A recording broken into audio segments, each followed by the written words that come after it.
Hello everyone, চলো আজকে আমি আমার উদয়পুরের স্টেটা একটু দেখিয়ে দিই। তো উদয়পুরে যেখানে আমরা ছিলাম সেটা নাম ছিল কোটরা হাভেলি। তো আমরা ওখানে ব্রেকফাস্ট কাম ডিনার ইনক্লুডেড প্যাকেজটা নিয়েছিলাম। তো ডিনারের ফুডস খুবই টেস্টি ছিল, ব্রেকফাস্ট অপশনসও অনেক ভালো ছিল, বহুত ভালো লেগেছে।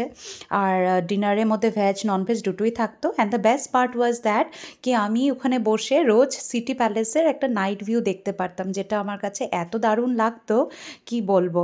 অ্যান্ড খাওয়ার মধ্যে যদি বলি, ওখানে আমার ভেজ ফুডগুলো বেশি ভালো লেগেছে, যেরকম গাট্টে কি সবজি, পানির সবজি, তারপরে ডাল বলো খুবই টেস্টি হতো। প্লাস আমার ননভেজের মধ্যে চিকেন আইটেমসও থাকতো, স্যুপস থাকতো, অনেক রকমের অপশনস ছিল। তো ডলও ভালো এনজয় করেছে। চলো আমি আমার একটু রুম ট্যুরটা করিয়ে দেখিয়ে দিই। তো যেদিন আমি ঢুকলাম সেদিনের দিনের এটা একটা গ্লিমস। তো আমাদের রুমটা যেটা দিয়েছে এটার মধ্যে দেখতেই পারছো একটা কিং সাইজ বেড আছে, দুটো সোফাস আছে, বেসিক্যালি যেরকম থাকে একটা রুমের মধ্যে এরকম সব আছে, সাথে একটা কাউচ আছে। আর আমাদের বেসিক্যালি খুবই ভালো লেগেছে। মেইন থিং ইজ কি আমরা প্রেফার করি কি ক্লিনিনেস অ্যান্ড মানে যেটা ছিল সেটা হচ্ছে খুবই একদম টপ নচ।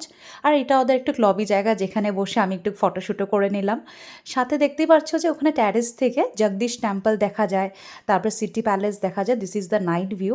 অ্যান্ড আমরা যেখানে থেকেছি সেটা হয়েছে একটা old city of Udaipur, lake পিছোলার একদমই সামনে, যেখান থেকে গঙ্গোর ঘাট, বাগোর কি হাভেলি, সিটি প্যালেস, এগুলো সবই একদমই কাছাকাছি। তো এটা হয়ে রয়েছে আমাদের একটা নাইট ভিউটা ছিল এই হাভেলিটার। কেমন লাগলো একটু জানি।